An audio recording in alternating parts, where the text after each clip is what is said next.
पवासी महाराज हैं, ये कौन है और कहाँ से ये आए हैं? आप सभी ने चार भाई महासू का नाम सुना होगा। उनमें से एक पवासी महाराज जी भी हैं और महाराज जी कश्मीर से आए हुए हैं और अमरनाथ तीर्थ से रहने वाले हैं। पवासी क्यों कहा जाता है इनको? सर एक्चुअली वास्तव में इनका नाम तो महासू है, जो भूत शब्द और संस्कृत के महासू शब्द से बना हुआ है, जो महाशिव का अपभ्रंश है। अमरनाथ पीठ के आसपास से आने के कारण इनको पर्वतों का स्वामी भी कहा जाता है, इसलिए इनका नाम पवासी है।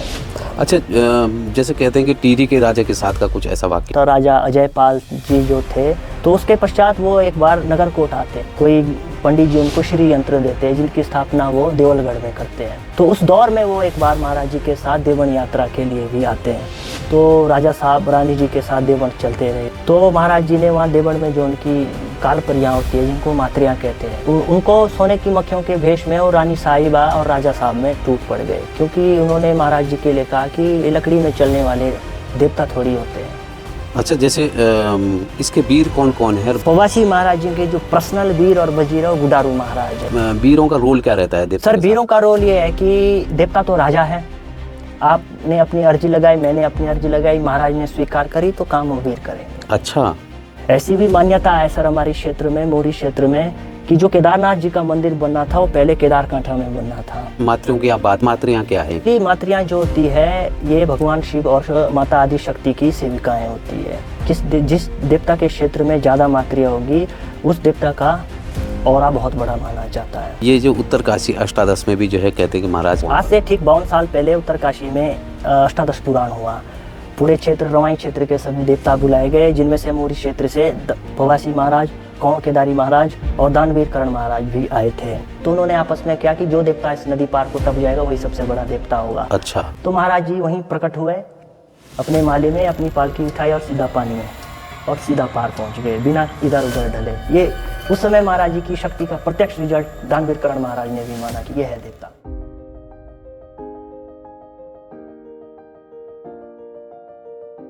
नमस्कार, मैं हूं सुनील थपलियाल और द महिमा चैनल में आपका स्वागत है। जिस तरह से हम लगातार उत्तराखंड के देवी देवताओं की महिमा और उनकी रहस्यमय चमत्कारी घटनाओं को लेकर के आपके बीच आते हैं, और इस बार जिस तरह से 4 महासू पर हम अलग अलग उनकी महिमा और उनके चमत्कार रहस्यमय घटनाओं को लेकर के आपके बीच में है, तो इस बार हम जो हैं पवासी महाराज, जो ख़ास तौर पे बामसू गाँव और उनके जो देव माली हैं मनीष जी, वो हमारे बीच में हैं। जी मनीष जी, आपका स्वागत है। और जो ये हमारे जो ये पवासी महाराज हैं, ये कौन हैं और कहाँ से ये आए हैं, थोड़ा सा इनके बारे में आप बताएंगे? जी, सबसे पहले महिमा चैनल का बहुत बहुत धन्यवाद। आपके सराहनीय कार्य के लिए हमारी ओर से आपको बहुत बहुत शुभकामनाएँ। तो जी, सबसे पहले आपने प्रश्न किया कि पवासी महाराज जी कौन है। आप सभी ने चार भाई महासू का नाम सुना होगा। उनमें से एक पवासी महाराज जी भी हैं जी। और महाराज जी कश्मीर से आए हुए हैं और अमरनाथ तीर्थ से रहने वाले हैं। अच्छा, हाँ जी। अच्छा, ये पवासी क्यों कहा जाता है इनको? सर एक्चुअली वास्तव में इनका नाम तो महासू है, जो भूत शब्द और संस्कृत के महासू शब्द से बना हुआ है, जो महाशिव का अपभ्रंश है। अमरनाथ पीठ के आसपास से आने के कारण इनको पर्वतों का स्वामी भी कहा जाता है, इसीलिए इनका नाम पवासी है। अच्छा, पर्वतों का स्वामी है। हाँ जी। अच्छा, एक जैसे ये कहते हैं कि आप पर ये माली जब है, ये कब आप माली बने और क्या इसके नियम होते हैं? आज से 9-10 साल पहले एक समय मेरी थोड़ी तबीयत खराब होने लग गई थी। मैं शारीरिक रूप से बहुत बीमार होता था। तो एक समय ऐसा हुआ कि मैं बहुत बीमार चल रहा था, तो एकदम अचानक से महाराज जी ने अपना छाया मुझ में दे दी और मेरी रक्षा की। शायद किसी वीर के द्वारा मुझे बचाया गया। उसके बाद से महाराज जी परमानेंट मेरे में आने लग गए। अच्छा, जैसे कहते हैं कि टिहरी के राजा के साथ का कुछ ऐसा वाक्य? हाँ जी, ये वाक्यात थोड़ा बहुत पुराना है। संभवतः राजा अजयपाल जी जो थे वो बहुत बड़े एक अपने आप में नाथ सिद्ध भी थे। उन्होंने भगवान शिव को, जो सदानंद भैरव जी हैं, उनकी तपस्या करके उनको प्रसन्न किया, तो उन्होंने उनको अपने कंधे पर उठा के टोंस नदी के तट के पास जो रामीगढ़ है 8 कोटी, वहाँ तक का एरिया उनको दिखाया कि यहाँ तक कि आप राजा रहेंगे। अच्छा। तो उसके पश्चात वो एक बार नगरकोट आते हैं वज्रेश्वरी धाम में। तो वहाँ पे उनको शायद कोई पंडित जी उनको श्री यंत्र देते हैं, जिनकी स्थापना वो देवलगढ़ में करते हैं। अच्छा। तो उस दौर में वो एक बार महाराज जी के साथ देवन यात्रा के लिए भी आते हैं। तो राजा तो थे ही, तो अक्षय तृतीया के आसपास उस समय दिन पड़ा, तो राजा साहब रानी जी के साथ देवन चलते रहे। लेकिन उस समय शायद राजा भी डोली पालकी में चलते होंगे। वो चीज़ महाराज जी को बिल्कुल पसंद नहीं आई, तो उन्होंने राजा साहब को चेतावनी दी कि मेरे साथ ये सब नहीं चलता। अच्छा। फिर भी वो नहीं मानी, लोगों को राजा का डर तो था ही। चलते चलते रानी साहिबा जो शायद कहीं हिमाचल से थी, अब उतना पता नहीं कौन थी, बुजुर्ग कहते हैं, तो महाराज जी ने वहाँ देवड़ में जो उनकी कालपरियाँ होती है, जिनको मात्रियाँ कहते हैं, अच्छा, हाँ जी, उनको सोने की मक्खियों के भेष में और रानी साहिबा और राजा साहब में टूट पड़ गए, क्योंकि उन्होंने महाराज जी के लिए कहा कि ये लकड़ी में चलने वाले देवता थोड़ी होते हैं। तो महाराज जी ने वही लकड़ी के जो भाग थे उनको चला के दिखाया राजा साहब के सामने, और रानी को मधुमक्खियों के डंक से पूरा लाल कर दिया। उसके पश्चात राजा साहब की ओर से क्षेत्र ने माफ़ी मांगी, तो जाके देवता साहब ने उनको माफ़ किया और वरदान स्वरूप एक पुत्र भी दिया। उसके अच्छा। हाँ जी, वरदान स्वरूप एक पुत्र भी दिया। उसके बाद से आज तक कोई राजा आया नहीं है। अच्छा, ये देवण यात्रा क्या है? सर, देवण अपने आप में तीर्थ है। इसकी जो शुरुआत होती है सर, वो द्वापर युग से होती है। द्वापर युग में केदार खंड में जो स्कंद पुराण में आता है, उसमें इसका वर्णन है। जब पांडव ब्रह्म हत्या के पाप से, पितृ हत्या के पाप से भटक रहे थे, भगवान शिव उनको दर्शन नहीं दे रहे थे, जो सबसे पहले भगवान शिव ने वृषभ का रूप धारण किया वो देवण में किया। अच्छा। हाँ जी, वहीं से वो 3 रूप में प्रकट हुए हैं। एक तो गया सर लहला। लहला पड़ता है सर हमारे रोहड़ू के पास, वहाँ पे गुडारू महाराज जी का बहुत बढ़िया मंदिर मेला लगता है सर, और वहाँ केदार जी का मंदिर है। एक केदार वहीं रह गया देवड़ में, जो स्वयं प्रवासी महाराज जी, और एक केदार कांठा होते हुए पशुपतिनाथ तक चले गए। अच्छा। हाँ जी, ऐसी भी मान्यता है सर हमारे क्षेत्र में, मोरी क्षेत्र में, कि जो केदारनाथ जी का मंदिर बनना था वो पहले केदार कांठा में बनना था। अच्छा। हाँ जी, लेकिन श्रृंगी ऋषि ने उसका विरोध किया, इसलिए पांडव वहाँ से आगे बढ़ गए, और वो जो वृषभ रूप में, जिसको हमारी लोकल भाषा में केदार बादशाह कहते हैं, वो वहाँ से अंतर्ध्यान होकर केदारनाथ चले गए। अच्छा। लेकिन जो उनकी जो मूल पीठिका है सर, वो देवण में है। अच्छा। इसलिए प्रवासी महाराज जी को स्वयं केदार कहा जाता है। अच्छा, केदार का रूप हाँ भी जी, उनको स्वयं कहा जाता है। केदार है सर वो। अच्छा, ये जैसे मात्रियों की आप बात कर रहे थे, तो ये मात्रियाँ क्या है? किस सर तरह? एक्चुअली मात्रियाँ जो होती है, ये भगवान शिव और माता आदि शक्ति की सेविकाएं होती है। ये हर देवता के साथ रहती है। जिस देवता के क्षेत्र में ज़्यादा मात्रियाँ होंगी, उस देवता का ऑरा बहुत बड़ा माना जाता है। अच्छा, और मतलब क्षेत्र, और उसकी शक्तियों का भी प्रभुत्व उसमें देखा जाता है। तो मात्रियाँ वहाँ माँ आदि शक्ति की सेविकाएं, जो महाराज जी के जो भौड़ है, जो उनके वीर है कैलाश महाराज, उनकी अगवानी में देवण तीर्थ में महाराज जी ने स्थापित की है, जहाँ पे 9 दुर्गा, 64 जोगिनियाँ और उनके साथ 9 लाख काल परियाँ रहती है सर। अच्छा, आज भी है? आज भी है, और सोने की मक्खियों के रूप में वो दर्शन भी देती हैं, और प्रत्यक्ष देवियाँ हैं सर। अच्छा, प्रत्यक्ष आप देवण आइए। कभी ऐसा हुआ कि आपके सामने? हाँ जी, अभी इसी साल जब मैं देवण यात्रा में जा रहा था, तो मैं थोड़ा देवता से पहले चले गया। चलते चलते तो जैसे मैं काले केवाड़े के जंगल में पहुंचा, वैसे ही 6-7 सोने की मक्खियाँ मेरे आसपास मंडराने लगी। जब तक मैं तीर्थ में पहुंचा तब तक वो वहीं मेरे साथ थी। जैसे ही महाराज आए वैसे वो अपने स्थान में अंदर चले। मतलब आपने स्वयं भी देखा? स्वयं देखी, आज तक सुनी थी, लेकिन पहली बार देखी मैंने स्वयं। साथ थी सर वो। अच्छा। हाँ जी, साथ थी। मतलब प्रत्यक्ष है सर वो सोने की। अच्छा, जैसे आप अभी बता रहे थे लकड़ी की बात, क्या हुआ है? सर, पुराने ज़माने में ऐसा होता था, पालकियाँ तो होते नहीं होनी, सोने चांदी उतना था नहीं, तो महाराज जी पहले हमारे यहाँ तो डूंडी बोलते हैं सर, जो कंडी होती थी। अच्छा, पहले कंडी। उसमें ले जाते थे। हाँ, तो रानी साहिबा ने उस चीज़ का मजाक बनाया, उस पर बनाए होंगे भाग। तो रानी ने कहा, ये लकड़ी के भाग में चलने वाला क्या देवता है? तो महाराज जी ने उसी समय रानी को ऑन स्पॉट रिजल्ट दे दिया। अच्छा। उन देवण की काल परियों ने इतना काटा उनको कि वो मृत्युशैया में पड़ गई। वो तो क्षेत्र के वजीर साहब हमारे, जो बंगवाण जी रहे पुराने, उन्होंने महाराज जी को मनाया। फिर महाराज जी ने उनके ऊपर दया की और अपने अमृत से 2 मिनट में ठीक कर दिया। अच्छा, जैसे ये जो उत्तरकाशी अष्टादश में भी जो है कहते हैं कि महाराज, हाँ जी, आज से ठीक 52 साल पहले उत्तरकाशी में अष्टादश पुराण हुआ। पूरे क्षेत्र रवाई क्षेत्र के सभी देवता बुलाए गए, जिनमें से मोरी क्षेत्र से पवासी महाराज, कौण केदारी महाराज और दानवीर करण महाराज भी आए थे। तो सबसे पहले शक्ति परीक्षण तो नौगांव में हो गया। सावन का महीना था, बाढ़ बहुत आई थी यमुना जी में। तो पहले के लोग कैसे होते थे, कंपटीशन करते थे, मूर्खतावश बोलो। तो उन्होंने आपस में क्या कि जो देवता इस नदी पार को टप जाएगा वही सबसे बड़ा देवता होगा। अच्छा। वरना यमुना नदी इतनी उफान में थी कि वो देवता तो क्या, कोई भी पड़ता उसको वो अपने साथ लें। तो महाराज जी वहीं प्रकट हुए अपने माले में, अपनी पालकी उठाई और सीधा पानी में और सीधा पार पहुंच गए बिना इधर उधर ढले। ये उस समय महाराज जी की शक्ति का प्रत्यक्ष रिजल्ट दानवीर करण महाराज ने भी माना कि यह है देवता। अच्छा। हाँ जी। उसके बाद महाराज जी अष्टादश पुराण में पहुंचते हैं, लेकिन उत्तरकाशी के डीएम साहब महाराज को रामलीला के मैदान में रात लगाने के लिए, तंबू के लिए जगह नहीं देते, सरकारी कारण बना के।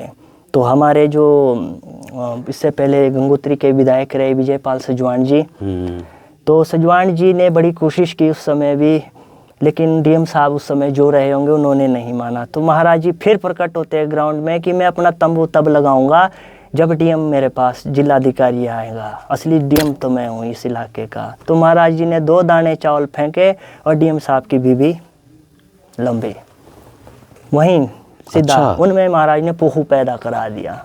अब शहरी आदमी कैसे जानता है पोखू क्या चीज़ है।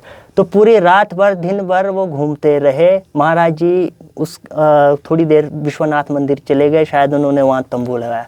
दूसरे दिन सुबह डीएम साहब आते, उनको रात को कोई जोगी सपने में मिलता है कि तूने बहुत बड़ी गलती कर दी है, तू जानता नहीं है मुझे, मैं स्वयं विश्वनाथ हूँ। तो सुबह आते माफ़ी मांगते, तो उनकी वाइफ को तुरंत महाराज ठीक कर देते हैं। अच्छा। उसके बाद वहाँ जगह मिलती है। लेकिन उससे पहले क्या होता है, जैसे ही महाराज प्रवेश करते हैं उधर के कोई लोक देवता बताते हैं, हमारे बुजुर्ग, मेरे दादाजी सुनाते थे, कंडार भैरव नाम है उनका। हाँ, वो भी कंडार महाराज देवता। के साथ थोड़ा जरा उनका व्यवहार सही नहीं रहा। तो लेकिन महाराज जी ने उसी समय अपने वीर पैदा करके उनको अपनी शक्ति का रिजल्ट दिखाया, उनकी पालकी जाम कर दी वहीं। उसके बाद उन्होंने जगह दी और महाराज आज भी उसी जगह में रहते हैं। अभी 13-14 में गए थे, फिर महाराज जी ने गंगा जी को पार किया विश्वनाथ मंदिर के सामने। हम लोगों ने स्वयं बोला कि देवता खो चुका है, लेकिन महाराज जी माली के थ्रू पालकी में सीधा विश्वनाथ मंदिर के पास बाहर निकले हुए। अच्छा। हाँ जी, इतनी प्रत्यक्ष शक्ति है। और पालकी गीली नहीं थी सर। अच्छा। पालकी गीली नहीं थी, मतलब वो पानी के ऊपर ही पानी में चले गए। हमने सोचा अब देवता गायब हो गया, कहाँ गंगा जी में बचना, लेकिन महाराज विश्वनाथ जी के पास से आ रहे हैं। अच्छा, और सीधे विश्वनाथ मंदिर से निकले, बाहर निकल गए। वो कैसे हुआ क्या हुआ ये 13 की बात है, ये ज़्यादा पुरानी बात नहीं है जी। अच्छा, कोई ऐसी भी एक घटना सुनी है मैंने कि दून अस्पताल में जो है इस तरह का कोई? हाँ जी, कोई आपने जहाँ भी सुनी है सही सुनी है। कोई लेडीज़ थी, शायद वो कभी मोरी रहते थे, पौड़ी साइड के थे, तो उनकी डिलीवरी हो रही थी। तो किसी कारणवश डिलीवरी होने से पहले कोई, वो खुद ही बताते थे कि कोई लंबे लंबे दांत वाला कोई दानव जैसा आया और मेरे शरीर में बैठ गया, और उसके बाद से वो कभी ठीक नहीं हुई। ऐसे ऐसे करके एक बार जाना हुआ तो महाराज जी ने उनको भी ठीक कर दिया एक ही चाटे में। उनमें कोई भीड़ लगा हुआ था डग भैरव जैसा, तो महाराज जी ने उसको भी तत्काल ठीक कर दिया और उनको पुत्र प्राप्त हुआ डिलीवरी के तुरंत, वरना डॉक्टरों ने उनको डेड घोषित कर दिया था। दूसरा एग्जाम्पल है, इससे पहले जुब्बल से हमारे बहुत अच्छे मित्र हैं, शर्मा जी इस समय SDO है वो जुब्बल में बिजली विभाग में। उनके फादर को कैंसर हुआ था गले का, तो उनकी तीसरी सर्जरी चल रही थी लॉकडाउन में। तो कैसे कैसे उनका संपर्क हमसे हुआ, उन्होंने भी महाराज के बारे में बहुत सुना हुआ था। तो सिर्फ 1 रुपये उन्होंने अपने पिताजी के ऊपर प्रवासी नाम महाराज के नाम का घुमाया। PGI से वो घर आए और उसके बाद SDM कोटगढ़ रिटायर लेने के बाद आज भी ठीक है। उनका कैंसर गले का एकदम 3rd स्टेज का बिल्कुल, मतलब कैंसर तक ठीक कर दिया देवता? हाँ जी, अब ये कैसे किया है भगवान जाने। अब लॉकडाउन में देहरादून फंसे हुए थे, घर जाना होना, फेसबुक के थ्रू उनसे बात हुई तो हमने सिर्फ यही कहा भाई हम कुछ कर नहीं सकते, 1 रुपये हमारे यहाँ तो तोड़ा बोलते हैं महाराज जी का। तोड़ा? हाँ जी, एक सिक्के को तोला बोलते हैं। तोला कि तोड़ा? तोला, तोला। अच्छा, तोला। हाँ जी, हाँ। तो तोड़ा महाराज जी के नाम का घुमाया, तो आज एकदम स्वस्थ है। आप जुब्बल चलिए कभी, आप स्वयं देखेंगे तहसीलदार साहब को फैमिली के साथ महाराज जी के पास आए। अच्छा, SDO साहब के जो हाँ पिताजी जी, थे? विक्रांत शर्मा उनका नाम है। इस अच्छा। समय जुब्बल में वो बिजली विभाग में SDO है। हमारे बहुत अच्छे मित्र हैं। अच्छा जी। अच्छा, जैसे बद्रीनाथ से कैसे जोड़ते हैं इनको? सर बद्रीनाथ जी के साथ तो महाराज जी का बहुत पुराना संबंध है, और जो कामरू है किन्नौर में, जहाँ से राजा बुशैर की जो पीढ़ियाँ चलती है, श्री कृष्ण के वो वंशज माने जाते हैं। तो वहाँ पर महाराज जी बद्रीनाथ जी और माता कामाख्या के साथ परमानेंट पीढ़ी में रहते हैं। वो जब क्षेत्र खाने गए हमारे उत्तराखंड से बाहर देवता साहब, तो किन्नौर की ओर चले गए महाराज। 2-3 देवियाँ हैं, कोई उनके थोड़े किन्नौरी नाम है, समझ नहीं आते। वो जरा यमुनोत्री होते हुए वो महाराज जी के साथ आई। महाराज जी के साथ उन्होंने धर्मचारा लगाया, तो अपने कंधे में चिड़िया के रूप में बैठा के महाराज को ले गए। लेकिन वहाँ किन्नौर में क्या हुआ, 52 देवताओं ने महाराज जी का विरोध किया। अच्छा, कि क्षेत्र, हाँ जी, प्रवासी महाराज जी का विरोध किया कि ये क्षेत्र के बाहर का देवता हम नहीं मानेंगे। तो उन्होंने आग, पानी, बिजली, जो भी उनसे हो सकता था सब कुछ किया, लेकिन महाराज जी को हिला भी नहीं पाए। तत्काल महाराज जी ने उसी समय एक वेद किया और 52 के 52 देवता वहीं गाड़ दिए, पत्थर शिला बना दिए। फिर कामरू पहुँचे। अच्छा, लेकिन कामरू पहुँचे, लेकिन महाराज जी चाहते थे बद्रीनाथ जी से मिलना, लेकिन वो महाराज जी से मिलना नहीं चाह रहे थे। महाराज जी से मिलना नहीं चाह रहे थे तो महाराज जी कुपित हो गए। उन्होंने वहाँ तांडव मचाना कामरू गांव में शुरू कर दिया। उसको मोने देशांग बोलते हैं। मोने देशांग, मोने देशांग, मोनपा लिखते हैं वो लोग अपने आप को, पुराना नाम उसका मोने देशांग है। तो महाराज जी ने जब तांडव शुरू कर दिया तो स्वयं बद्रीनाथ जी को गद्दी छोड़ के बाहर आना पड़ा। कहा कि ये कोई छोटी मोटी शक्ति नहीं, स्वयं केदार है, इनको इज्जत के साथ हमारे साथ अंदर लाया जाए। और उनके साथ आज भी पीढ़ी में पूजे जाते हैं। जो बद्रीनाथ जी के माली होंगे वहाँ पे, जिनको गुर बोलते हैं हिमाचल में, उन्हीं की पीढ़ी में प्रवासी महाराज जी प्रकट होते हैं। और इतनी प्रत्यक्ष शक्ति है कि लोटे के अंदर पानी भर देंगे, खाली लोटे के अंदर। अच्छा, इतनी प्रत्यक्ष शक्ति है, हम स्वयं उस शक्ति को देख के आए हैं। मतलब खाली लोटा है? हाँ जी, कुछ वेद होता है महाराज जी का, वो किन्नौर में ही करते हैं। तो पानी का लोटा हिलाते हैं तो तुरंत पानी भर जाता है उसमें। अच्छा, अगर कभी खाली लोटा फेंक देंगे, अगर उन्होंने आपको वचन देना हो, तो उससे चावल का एक दाना आपके हाथ में आ जाएगा। इतनी प्रत्यक्ष शक्ति है। मतलब जैसे अब कैसे ऐसा रहे तो मतलब चावल फेंकते हैं कि नहीं सर, लोटा हिलाते हो, उसके अच्छा? अंदर चांदी का सिक्का होता है, महाराज जी का निशान टाइप का होता है, उसको हिलाते हो प्रकट होके, तो उससे चावल दाना छूटेगा ही छूटेगा। अच्छा, जबकि उसमें चावल कुछ नहीं है, वो मेरे सामने उल्टा सीधा करेंगे आपके सामने, ऐसा भी है वहाँ किन्नौर में। और महाराज जी किन्नौर में पांगी में रहते हैं, बाशिक महाराज जी के साथ सांगला में रहते हैं। सांगला में उनका जागरा होता है। हिमाचल में इनको 9 लाखी मासू कहते हैं। 9 लाखी? इनकी सेना 9 लाख की है सर। अच्छा हाँ जी, 52 वीर 64 जोगनी के साथ 9 लाख टाकनी शाकनियाँ भी इनके साथ चलती हैं। 9 लाख सेना है? 9 लाख की सेना है इनकी प्रॉपर। हाँ जी, 9 लाख की सेना से ये अपना कार्य करवाते हैं। अच्छा, जैसे ये मोना देशांग क्या हुआ? ये मोने देशांग एक्चुअली एक ये थोड़ा तिब्बत और किन्नौर का शब्द है। मोने मतलब उस एरिया का नाम पुराना मोनपा, शायद वो बुद्धिज़्म से रिलेटेड रहा हो बीच में। तो मोने देशांग उस जगह का पुराना नाम है। और कामाख्या देवी वहाँ आसाम से लाई राजा साहब ने। आसाम से? हाँ जी, आसाम से कामाख्या देवी लाई, इसलिए उसका नाम ही कामरू पड़ गया। अच्छा, वो मतलब पीढ़ी में रहती कामाख्या देवी भी है वहाँ? हाँ जी, कामाख्या देवी, प्रवासी महाराज और बद्री विशाल जी कामरू की पीढ़ी में रहते हैं अंदर। अच्छा, ये और तीनों उनकी देवता हैं? पूजा प्रॉपर गढ़वाली ट्रेडिशन से ही अलाउड है। हिमाचली ट्रेडिशन से वो उनकी पूजा स्वीकार नहीं है। और उनकी पर्सनल प्रॉपर्टी भी है सर बद्रीनाथ में, बद्रीनाथ कामरू जी की। अच्छा जी। अच्छा, मतलब आज भी कहते हैं कि मतलब बद्रीनाथ जी के साथ जो है परमानेंट है सर, स्वयं एक ही गद्दी के देव माने जाते हैं ये। अच्छा, ये क्या उसका नाम प्रवासी महाराज की पालकी बोलती है कि देवमाली बोलते हैं? सर इनके तो कई भेष है, इस महाराज जी के तो कई भेष है। अगर आप आराकोट टप के परे जाएंगे वहाँ पालकियाँ बोलेगी। आराकोट के टपने के बाद आपका रावी से बरशील एरिया आ जाता है, रोडू क्षेत्र चिड़गांव तहसील में, उधर तो पालकियाँ बोलती है, माली में भी बोलता है। अच्छा, हमारे यहाँ भी माली में बोलता है सर। अच्छा, हाँ जी, महाराज जी का तो ऐसा सिस्टम है, अगर जरूरत पड़ गई भीड़ में, माली नहीं तो किसी में भी पैदा हो जाएगा उसी समय। अच्छा, मतलब ऐसा नहीं कि विशेष व्यक्ति होगा? नहीं, अगर माली है तब तो उसी में ही आएगा। अगर भीड़ में माली नहीं है और बाई चांस देवता चल रहा है और जरूरत पड़ गई तो उसी समय पूरी भीड़ में किसी में भी आ जाएगा। अच्छा, और अपना काम उसी समय कर देगा। बहुत बढ़िया। अच्छा, कभी ऐसा हुआ कि आपको कभी किसी ऊपरी शक्ति ने पकड़ लिया हो और देवता ने जो है रास्ता बताया हो? हाँ जी, एक बार का वाक़यात है। मैं रोडू साइड कहीं जा रहा था तो मैं गांव का नाम नहीं बोलूँगा, वहाँ एक्चुअली दोस्त था किसी का, पोखू का। तो कैसे तैसे हम गुजरना हुआ वहाँ पे। तो पहले तो वो हावी होने लग गया उन लोगों में, वो पूरे फैमिली में ही प्रकट होने लग गया। तो जैसे तैसे जाना हुआ तो पहले वो भी बोलने लग गया, मैं किसी से नहीं डरता, वो सो क्या कर लेगा कोई मेरा, मैं तो नेटवाड़ का हूँ। लेकिन महाराज जी जैसे ही पैदा हुए वैसे ही उसको एक ही छाटे में वहाँ पूरा टावरा ठीक कर दिया और साफ बोला उसको, खूंटे में कील दूंगा तुझे।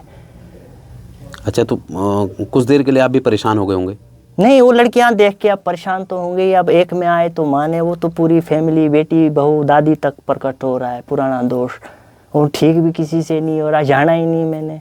फिर महाराज जी वहाँ पैदा होते हैं।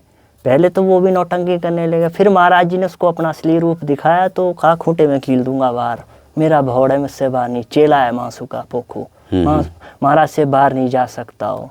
महाराज जी उसके विषय में साफ कहते, भाई दुनिया के कंधे में चढ़ता तू। कई देवता ऐसे हैं सर जिनको सबसे पहले पूजना पड़ता पोखू, वरना वो तांडव मचाए।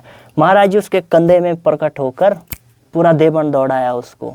अच्छा। एक बार वो देवन प्रकट हुआ किसी में, तो महाराज जी को इतना गुस्सा आया कि महाराज अपने माली में प्रकट हुआ और सीधा उसी जिसमें आ रखा उस पे उतरे हुए के कंधे में चढ़ गया और पूरा देवन दौड़ाया। दुनिया डराई तेने, मेरा तू भीर है, मेरे से बाहर नहीं है। अच्छा। और पोखू कभी भी प्रवासी का माली दिखेगा वो ज्यादा मुंह नहीं लगेगा उनके पोखू। अच्छा।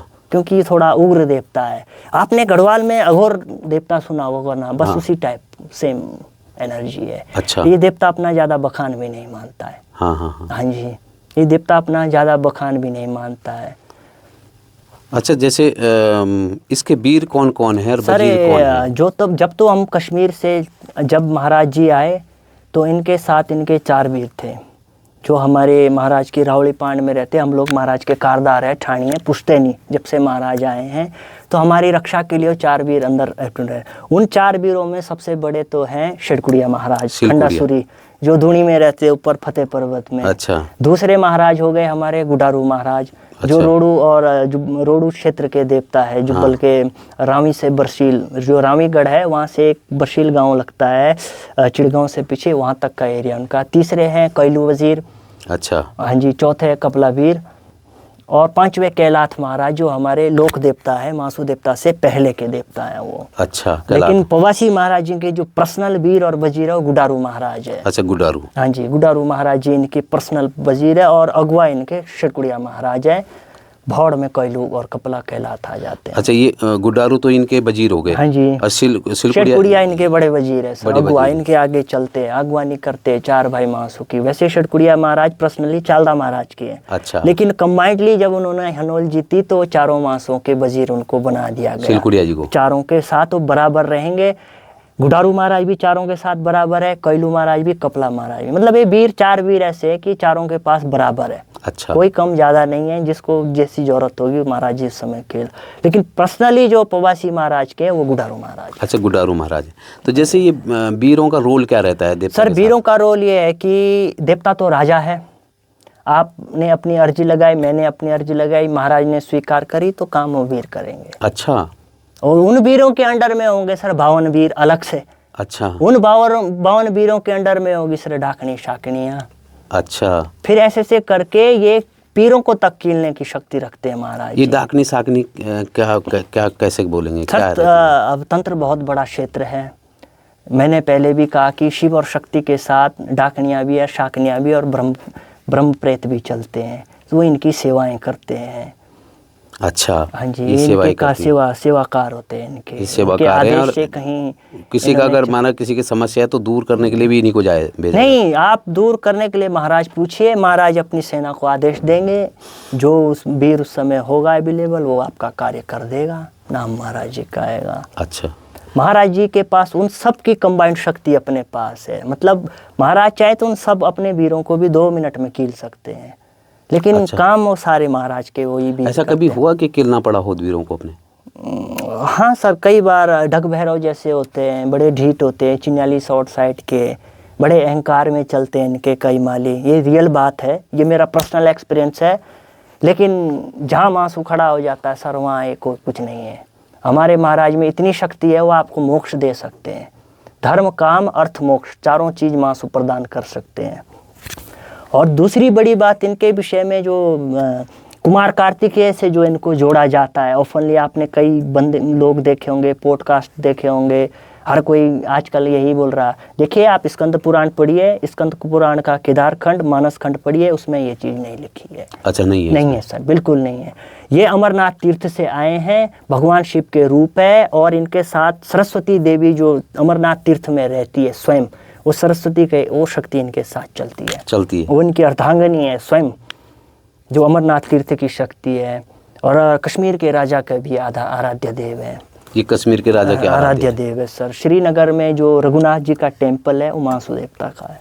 अच्छा, एक्चुअल वो महासू देवता का मंदिर है। अच्छा, रघुनाथ बोला जाता है? बस रघुनाथ इसीलिए बोला जाता है सर, जब से वैष्णविज्म हमारे उत्तर भारत में आया है 8वीं-9वीं शताब्दी में, उसके बाद से हर देवता को रघुनाथ ही बोलते हैं, चाहे वो कोई भी देवता हो, महाराज रघुनाथ, आपके इष्ट हो, कोई भी हो, हमारे रवाई क्षेत्र के सभी आराध्य हमारे इष्ट देव जितने भी, सब हमारे लिए रघुनाथ है। रघुनाथ का मतलब श्री राम नहीं है। अच्छा, डायरेक्ट श्री राम से लेना नहीं है। रघुनाथ का मतलब है प्रजा को पालने वाले देवता। अच्छा, उनको रघुनाथ, बस उसकी संज्ञा से रघुनाथ, वरना ये तो शैव देव है सर, शैव और शक्तिज्म के देव है, इनके साथ बलि प्रधान है।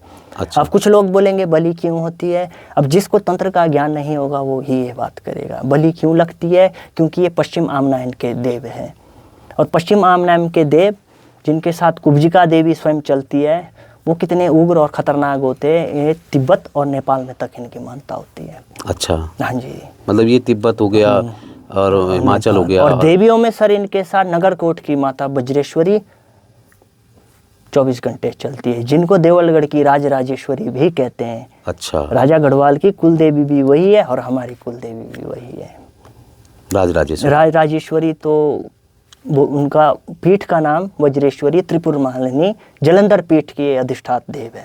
अच्छा, हाँ जी। ये पश्चिमी आमना क्या हुआ? ये पश्चिम आमनायन ऐसा होता है सर, हर देवता के 4 तरीके से पूजा होती है, पूर्व, उत्तर, पश्चिम और दक्षिण आमनायन। हर चीज़ का एक अपना यंत्रार्चन होता है, उसकी मंत्र होते हैं, उसके भीर होते हैं। तो महासू देवता जो है पश्चिम आमनायन के देव है, यानी बहुत ही उग्र शक्तियाँ हैं। कोई इनका स्मरण करता है तो तत्काल रिजल्ट दे देते हैं, तत्काल ऑन स्पॉट आपको रिजल्ट दे देंगे। यमराज भी कांपता है सर इनसे। अच्छा, अगर ये चाहें तो यमराज को भी रोक लेंगे। अच्छा, मतलब अगर किसी की मौत आ रखी हो जी, हमारे गांव में सर जो मंदिर है बामसू, जो महाराज जी का ज्येष्ठ स्थान है, जहाँ महाराज जी का महेंद्र किरमिर दानव मारने के बाद सबसे पहले जो प्राकट्य हुआ वो बामसू ग्राम में हुआ। अच्छा, पवासी महाराज और चालदा महाराज जी का, उनकी जो पालकियाँ बनी वो हमारे पूर्वजों ने बनाई हैं। चारों महासुओं में जो सबसे पुरानी पालकी अभी तक है वो सिर्फ पवासी महाराज जी की है। अच्छा, सबसे पहले उनकी बनी थी? चारों की बनी सर ऊपर ही, हमारी जागा माता जिसको हम जाग बोलते हैं वहाँ पे। लेकिन चालदा महाराज जी तो मुल्क भ्रमण करते तो समय समय से इनकी बनती गई, लेकिन पवासी महाराज आज भी वैसे के वैसे ही हैं। और ये अपनी जो इनका जो सोने का रथ है उसमें हाथ लगाने नहीं देते हैं। अच्छा, बिल्कुल नहीं, ये बनी है और ये एक लोहार से बनवाई है। अब सोचो, सुनार से भी नहीं बनाई, वो लोहार हमारा गांव का फैमिली का था। तो महाराज जी के पास आता है कि देवता साहब मेरे से नहीं बनती पालकी। तो महाराज जी उसे कहते हैं कि तूने नहीं बनानी है, ये मैंने बनानी, मैं तेरे सपने में आऊँगा, तू बस हाथ में हथौड़ी करियो, जो भी सामान मैं अपने आप कला चलाऊँगा। अच्छा। तो इसके ऊपर एक राग की लाइन भी है कि भीति पूछू पवासी रे सोइया सुनारा, बोधी आनो बिराणु है भगुआ लुआरा, भगुआ लुआरा मती दाची कुटी रो बिनाणी, सुनो रूपो मासू चाणी दोना चाणी।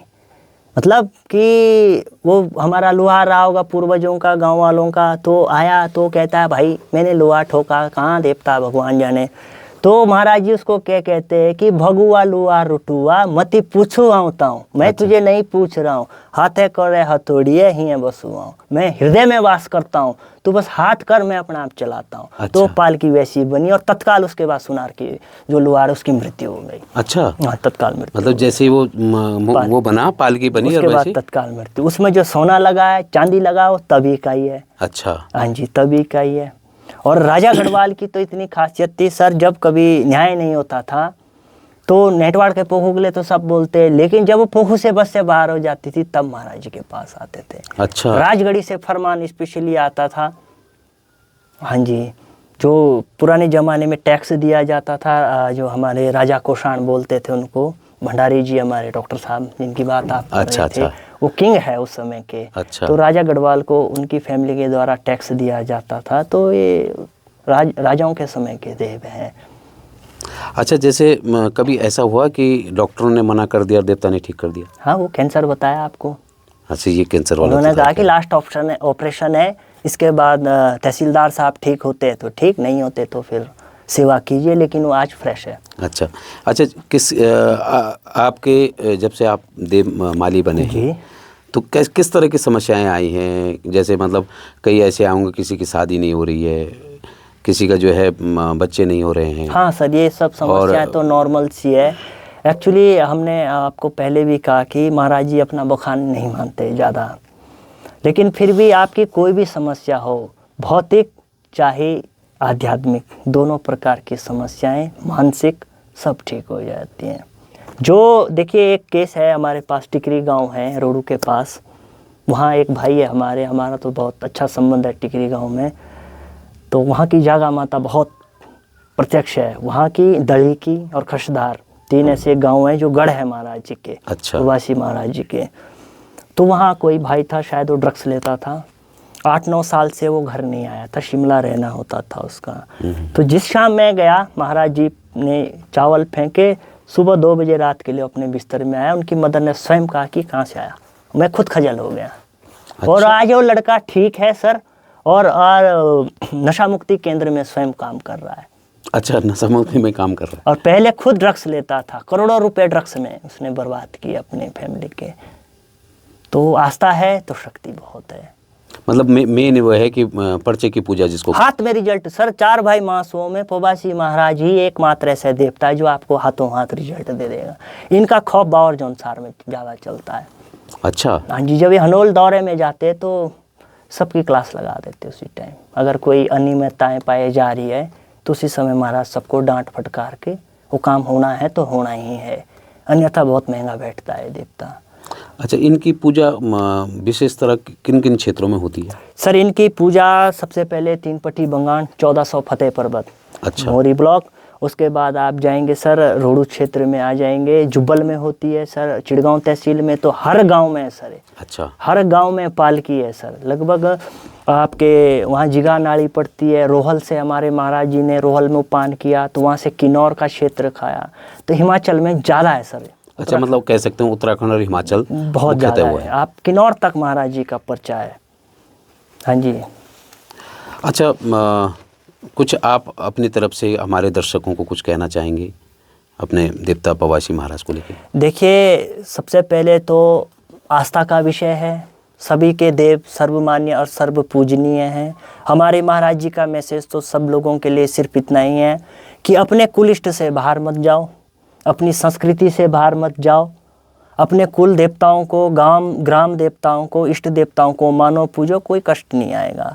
बाहर फालतू के दरबारों में घूमना या वहाँ उस दरबार में जाके अर्जी लगाना, ये सब हमारे रवाई क्षेत्र के देवताओं का ये काम नहीं है। खासकर जो बोलना है, आप अपने देवताओं में रहिए। हाँ, जब उनसे नहीं होता फिर आप महाराज जी के शरण में आइए, आपका काम हाथों हाथ हो जाएगा। कोई किसी की मनोकामना है, वो 1 रुपये सिक्का रखिए, प्रवासी महाराज जी का नाम लीजिए, देखिए आपका काम तत्काल हो जाएगा। किसी के लिए मारण, मोहन, उच्चाटन, वशीकरण किया है, उसमें भी महाराज काम करते हैं। कोई मुसलमानी विद्या खिलाई है, हिंदू देवताओं से ठीक नहीं होती सर मुसलमानी चीज़। अच्छा। लेकिन 4 भाई महसूस को एकदम ठीक कर देंगे, हाथों हाथ आपको रिजल्ट दे देंगे। इससे ज़्यादा क्या चाहिए।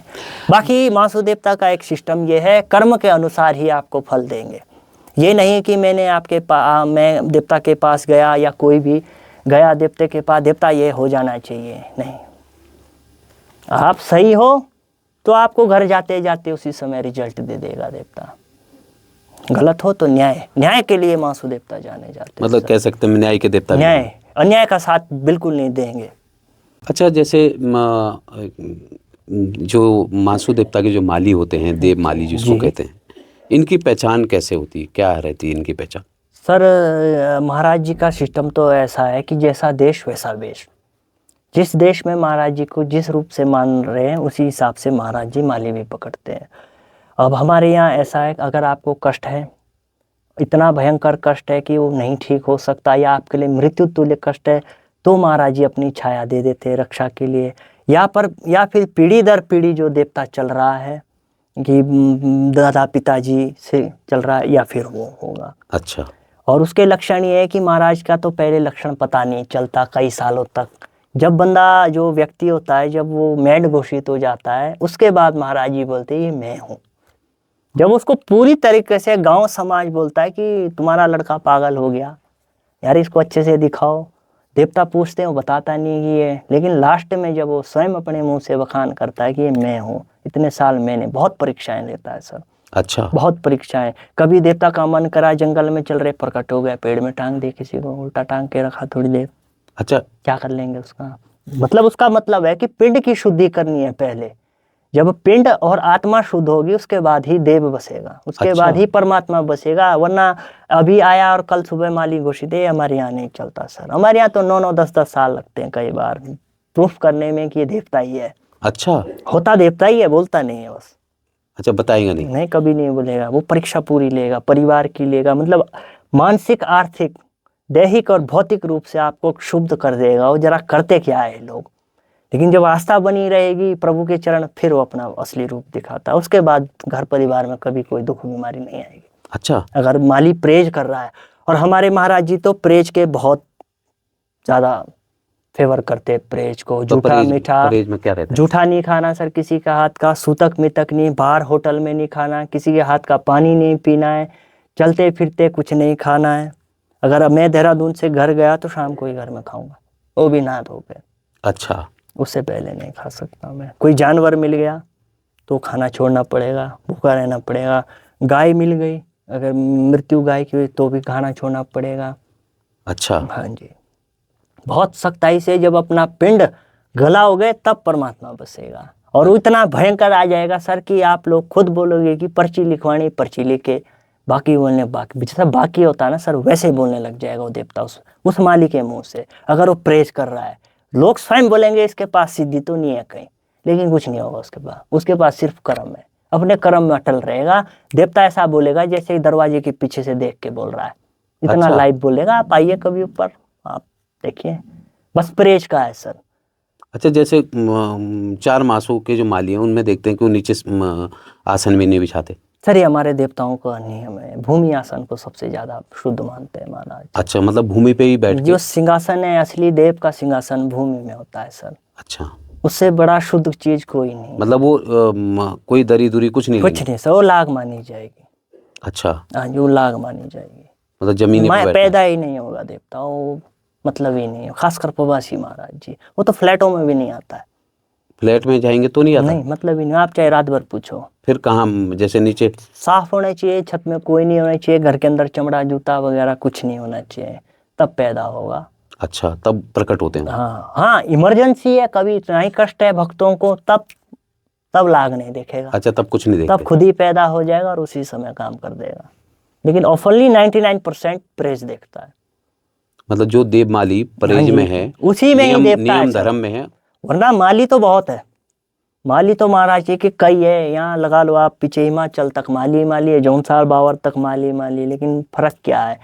अब लोग देखते हैं किसी माली में सही बोल रहा है, किसी में नहीं बोल रहा है, जो क्या फर्क है? वो फर्क देवता का नहीं है सर, वो माली की कमी है। उसकी प्रेज नहीं है तो कहाँ से देवता बोलेगा? अब मान के चलो, ये तो चलो आपने फोर्स किया इसलिए आ गया, वरना हम तो बखान भी नहीं करते अपने देवता का।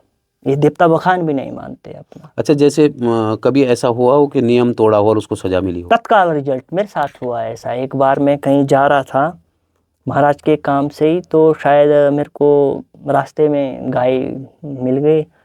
तो मैंने जाते जाते, अब दूर का सफ़र था, शिमला जाना था, मैंने खाना खा लिया तो थाली में ही देवता पैदा हो गया।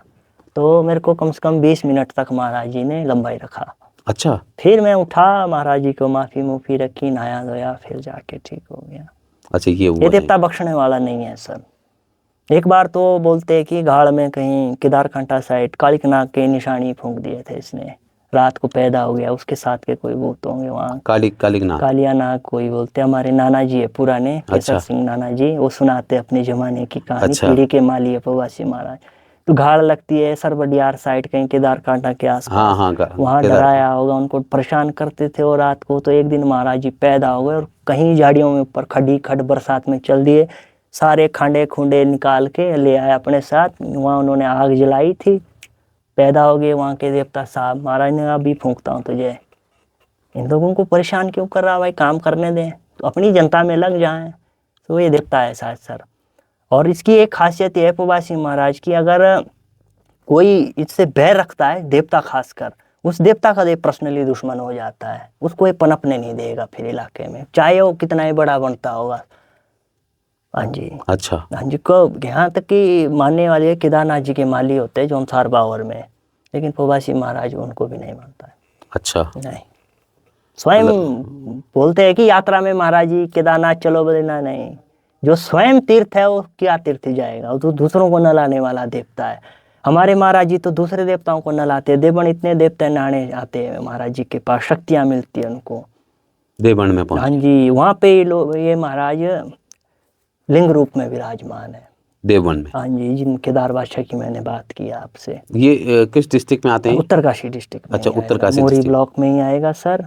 और हिमाचल और उत्तराखंड का ये बहुत बड़ा तीर्थ है सर। मतलब यहाँ जाने से आपको पितृदोष हो गया, कोढ़ हो गया सर, कोढ़ भी ठीक कर देता है। अच्छा। हाँ जी, कोढ़ भी ठीक कर देता है, लेकिन आस्था के ऊपर बात है। अगर कहीं पाए गए हम लोग देवता तब तो दोष ये है।